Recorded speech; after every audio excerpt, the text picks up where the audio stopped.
अगला सवाल है 16 जून 2020 को अंकटाड द्वारा विश्व निवेश रिपोर्ट जारी की गई। वर्ष 2019 में भारत में कुल एफडीआई अंतर्प्रवाह कितने बिलियन डॉलर रहा?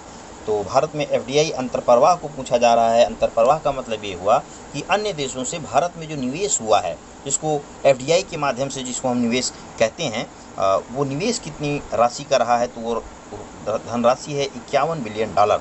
और यहाँ पर अगर ये सवाल पूछा जाए कि विश्व निवेश रिपोर्ट किसके द्वारा जारी की जाती है, निम्नलिखित में से किन संस्थाओं के द्वारा विश्व निवेश रिपोर्ट जारी की जाती है, तो इस संस्था का नाम अंकटाड है और 51 बिलियन डॉलर की ये राशि रही है भारत में। और भारत का जो है विश्व स्तर पर जो है वो 9वां स्थान रहा है एफडीआई आकर्षित करने में। और यहाँ पर जो है ये 30वां संस्करण रहा है विश्व निवेश रिपोर्ट का। वहीं अगर इसकी थीम की बात करें तो इसकी थीम थी international production beyond the pandemic. तो ये हो गई, इसकी थीम हो गई। और अब यहाँ पर हम देख लेते हैं कि शीर्ष 5 देश जो है जहाँ पर सबसे ज़्यादा एफडीआई हुई है, एफडीआई जो है प्राप्त हुआ है। और इसी के साथ में हम शीर्ष 5 उन देशों को भी देखेंगे जहाँ से एफडीआई अन्य देशों को जो है कह सकते हैं कि उन देशों से अन्य देशों को निवेश हुआ है। तो शीर्ष 5 देश सबसे पहले अंतर्प्रवाह इनफ्लोज वाले देख लेते हैं, जिसमें यूएसए है, चीन है, सिंगापुर है, नीदरलैंड है और आयरलैंड है। तो यहाँ पर धनराशि याद करने की ज़रूरत नहीं है, इंडिया की धनराशि ध्यान में रखने की ज़रूरत है, लेकिन इन 5 देशों की धनराशि जो है वो ध्यान में रखने की ज़रूरत नहीं है। सिर्फ नाम याद करने की ज़रूरत है कि पहला जो है यूएसए है यानी कि यू है, दूसरा चीन है, तीसरा सिंगापुर है और चौथा नीदरलैंड यानी कि यन है और 5वां है आयरलैंड। तो यानी कि आप UCSNA से आप जो है शीर्ष 5 इन्फ्लो वाले देशों का नाम याद कर सकते हैं। और इसी प्रकार से शीर्ष 5 एफडीआई बहिर्प्रवाह वाले देशों को देख लेते हैं, यानी कि शीर्ष वो 5 देश जहां से अन्य देशों को निवेश हुआ है, जिसमें सबसे पहला जापान है, दूसरा यूएसए है, तीसरा नीदरलैंड है, चौथा चीन है और 5वां जर्मनी है।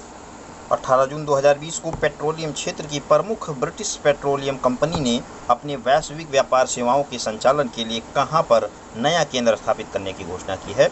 तो पुणे में इसकी स्थापना की जाएगी और जिसकी शुरुआत जनवरी 2021 से होने की उम्मीद है। तो अभी इसकी शुरुआत नहीं हुई है, जनवरी 2021 से होगी। और कंपनी का नाम ध्यान रखना है कि ब्रिटिश पेट्रोलियम कंपनी है, पुणे में जो है अपना सेंटर बनाएगी।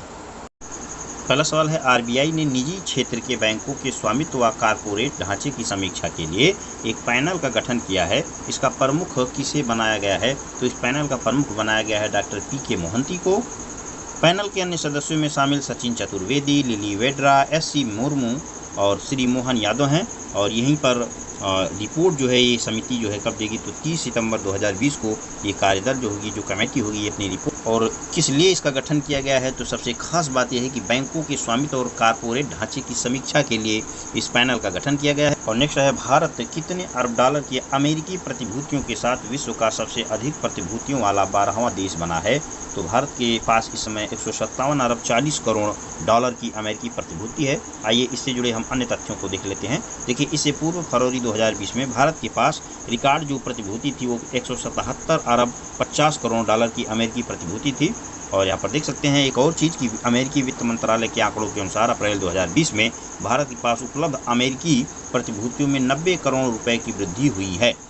तो अप्रैल 2020 में 90 करोड़ रुपए की वृद्धि हुई है। और वहीं अगर मार्च में देखें, क्या कहते हैं, फरवरी 2017 का जो डेटा था 177 अरब 50 करोड़, उसकी अपेक्षा देखें तो मार्च में इस प्रतिभूति जो काउंटिंग है इसमें गिरावट आई थी, लेकिन अप्रैल में जो है इसमें वृद्धि हुई और जाकर के 90 करोड़ डॉलर की हुई है। और एट प्रेजेंट जो है ये प्रतिभूति है 157 अरब 40 करोड़ डॉलर की। और इस मामले में भारत विश्व का 12वां जो है प्रतिभूति प्राप्तकर्ता देश बना हुआ है। और अगली न्यूज़ विदेशी मुद्रा भंडार को लेकर के है, जिसमें अच्छी खासी बढ़त हासिल हुई है। 13 जून 2020 को आरबीआई ने विदेशी मुद्रा भंडार से संबंधित आंकड़े जारी किए, जिसके अनुसार 5 जून 2020 को समाप्त सप्ताह में भारत के विदेशी मुद्रा भंडार ने 8.22 अरब डॉलर की वृद्धि के साथ पहली बार 500 अरब डॉलर के स्तर को पार किया है। यानी कि विदेशी मुद्रा भंडार अब कितना हो गया है? तो 500 अरब डॉलर के पार पहुंच गया है। और जिसमें वृद्धि जो हुई है वो 8.22 अरब डॉलर की हुई है। और यह वृद्धि विदेशी मुद्रा आस्तियों में भारी वृद्धि का परिणाम है। और विदेशी मुद्रा आस्तियाँ जो होती हैं वो विदेशी मुद्रा भंडार की सबसे बड़ी घटक होती हैं। तो विदेशी मुद्रा आस्तियों में देखिए कई चीज़ें शामिल होती हैं, जिसमें स्वर्ण भंडार शामिल होता है, IMF का SDR जैसी चीज़ें शामिल होती हैं। तो इसमें कई चीज़ें शामिल होती हैं। इससे जुड़ा हम सवाल देखेंगे। सवाल क्या है, हाल ही में आरबीआई के द्वारा जारी आंकड़ों के अनुसार विदेशी मुद्रा भंडार ने पहली बार $500 अरब के स्तर को पार किया। तो कब पार किया है, ये डेट याद करना है। डेट है 5 जून 2020 को, जो सप्ताह समाप्त हुआ है 5 जून 2020 को। उस समय तक जो है भारत ने विदेशी मुद्रा भंडार के मामले में $500 अरब के स्तर को पार किया है। और अगली न्यूज एनपीए की समस्या से जुड़ी हुई है, जिसमें केंद्र में रखा गया है दिवालिया कानून का जो एक उपबंध है, निजी गारंटी उपबंध। चलिए सवाल देखते हैं कि एसबीआई ने आरकाम और रिलायंस इंफ्राटेल से दिवालियापन कानून के निजी गारंटी उपबंध के तहत कितनी राशि की वसूली के लिए एनसीएलटी यानी राष्ट्रीय कंपनी विधि न्यायाधिकरण में आवेदन किया है। तो ये राशि है 1200 करोड़ रुपए से अधिक की राशि है, और इसके लिए जो है एनसीएलटी में एसबीआई ने आवेदन किया है। अब यहाँ पर एनसीएलटी है क्या, राष्ट्रीय कंपनी विधि न्यायाधिकरण देख लेते हैं वो क्या है। दरअसल 1 जून 2016 को केंद्रीय कारपोरेट मामलों के मंत्रालय ने राष्ट्रीय कंपनी विधि न्यायाधिकरण और राष्ट्रीय कंपनी कानून अपीलीय न्यायाधिकरण को संविधान के तहत तत्काल रूप से प्रभावित किया है, इसको अधिसूचित किया है।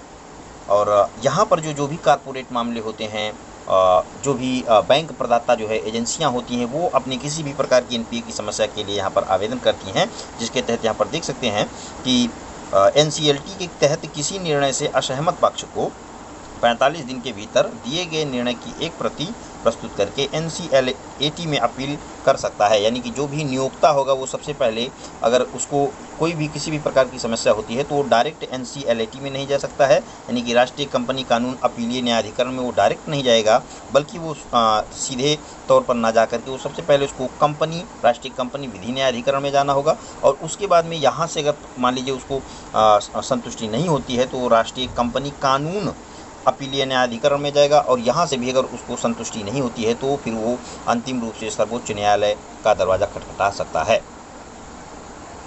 और नेक्स्ट फोर्ब्स पत्रिका में जारी मशहूर हस्तियों की सूची को लेकर के है।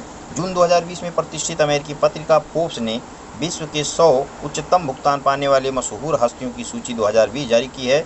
इस सूची में शीर्ष स्थान किसे प्राप्त हुआ है, तो शीर्ष स्थान प्राप्त हुआ है काइली जेनर को, जो कि अमेरिकी मॉडल हैं, जिनकी जो संपत्ति है वो $590 बिलियन की है। यहाँ पर देख सकते हैं कि प्रसिद्ध अमेरिकी मॉडल काइली जेनर $590 मिलियन की कमाई के साथ शीर्ष स्थान पर रही हैं।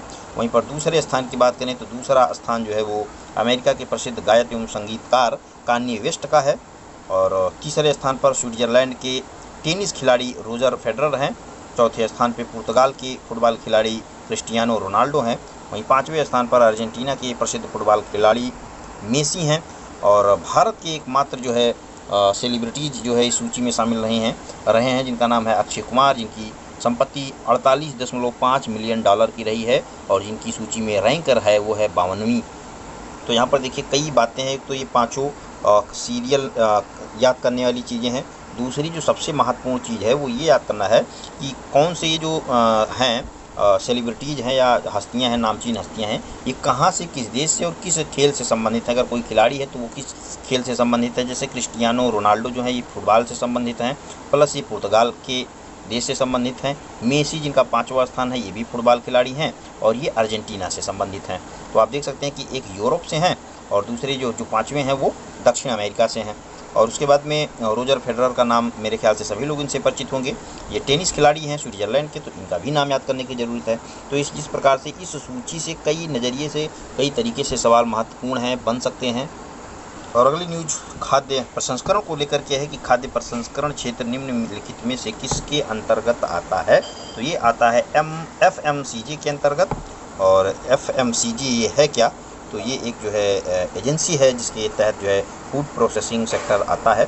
और यहाँ पर देख सकते हैं कि वर्तमान में खाद्य प्रसंस्करण के क्षेत्र में खाद्य प्रसंस्करण में 100% FDI की अनुमति स्वचालित मार्ग से प्रदान की गई है, जिसे केंद्र सरकार ने वर्ष 2016 में यह अनुमति प्रदान की थी। और यहाँ देख सकते हैं कि जून 2020 में जारी आंकड़ों के अनुसार वर्ष 2019-20 में खाद्य प्रसंस्करण क्षेत्र में FDI जो है वो 44% से बढ़कर के $90.47 करोड़ का हो गया है। और आपको पता होगा कि प्रधानमंत्री श्री नरेंद्र मोदी जी ने जब किसानों की आय बढ़ाने की बात कही थी तो फूड प्रोसेसिंग जो सेक्टर है उस पर बेहद ज़्यादा ध्यान फोकस किया था। उसको कई तरीके से उसको इनोवेट करने की कोशिश की थी। तो उसी की दिशा में जो है FDI में जो वृद्धि हुई है वो भी इसमें शामिल है। और अंत में लास्ट है 24 जून 2020 को केंद्रीय मंत्रिमंडल ने प्रधानमंत्री मुद्रा योजना के तहत शिशु ऋणों की त्वरित अदायगी पर 12 माह की अवधि के लिए कितने प्रतिशत ब्याज सब्सिडी को मंजूरी प्रदान की है। तो 12 महीने की अवधि के लिए 2% ब्याज सब्सिडी की मंजूरी प्रदान की गई है।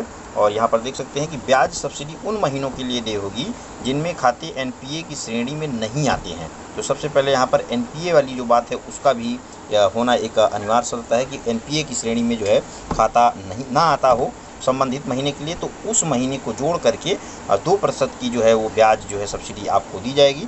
तो एनपीए एक विशेष यहाँ पर जो है शर्त है कि आपका खाता एनपीए की श्रेणी में ना आता हो जिस महीने के लिए ब्याज का जुड़ाव किया जाएगा।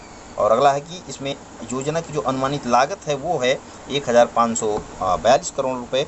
और बात रही अगर शिशु ऋण की बात करें तो आपको पता होगा कि भारत सरकार के द्वारा जो प्रधानमंत्री मुद्रा योजना चलाई जा रही है उसके तहत जो छोटे कारोबारी होते हैं उनको 50,000 रुपये तक की ऋण की जो सहायता प्रदान की जाती है उसको शिशु ऋण की कैटेगरी में रखा जाता है।